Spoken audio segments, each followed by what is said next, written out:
புதுச்சேரி அருகே நேற்று இரவு நடைபெற்ற சாலை விபத்தில் 3 போலீசார் உட்பட 8 பேர் உயிரிழந்தனர்.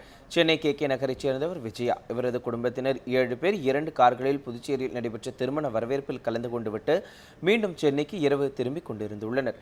கிழக்கு கடற்கரை சாலையில் ஜெகநாதபுரம் அருகே வந்தபோது மினி லாரி ஒரு கார் மீது லேசாக மோதி விபத்திற்குள்ளானது. இதையடுத்து கார்களில் வந்தவர்கள் மினி லாரி ஓட்டுநரிடம் வாக்குவாதத்தில் ஈடுபட்டுக் கொண்டிருந்தனர். அப்போது புதுச்சேரியில் இருந்து மீன் ஏற்றி கொண்டு வந்த கண்டெய்னர் லாரி சாலை ஓரத்தில் வாக்குவாதத்தில் ஈடுபட்டவர்கள் மீதும் பொதுமக்கள் மற்றும் அங்கு வந்த காவல்துறையினர் மீதும் மோதியது.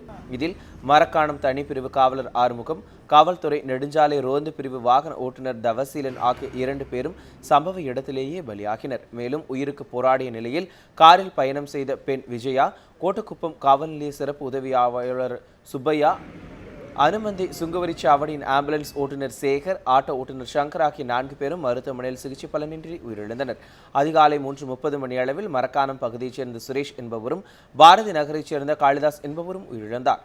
இந்த விபத்து குறித்து மரக்காணம் போலீசார் வழக்கு பதிவு செய்து தீவிர விசாரணை மேற்கொண்டு வருகின்றனர்.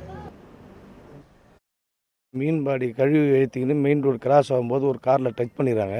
அந்த காரில் இருக்கிறவங்களை ஹெல்ப் பண்ணுறதுக்காக ஊர் ஜனமும் போலீஸ்லாம் வந்து ஹெல்ப் பண்ணி இருக்கும்போது திடீர்னு பின்னாடி இன்னொரு வண்டியில் வந்து ஒரு 4-5 பேர் வராங்க. அவங்கள வந்து வேடிக்கை பார்க்குறாங்க. பின்னாடி பக்கமாக வந்து மீன்பாடி வண்டி வந்து சரியான ஸ்பீடு வந்து இந்த ரெண்டு கார் மேலே இடித்து இங்கே சுமார் ஒரு 4-5 பேர் இறந்துட்டாங்க. ஒரு 15-20 பேர் சரியான அடிங்க. எல்லாம் பிம்ஸ் ஹாஸ்பிட்டலும் பாண்டிச்சேரி ஜிஹெச்னு சேர்த்துருக்காங்க.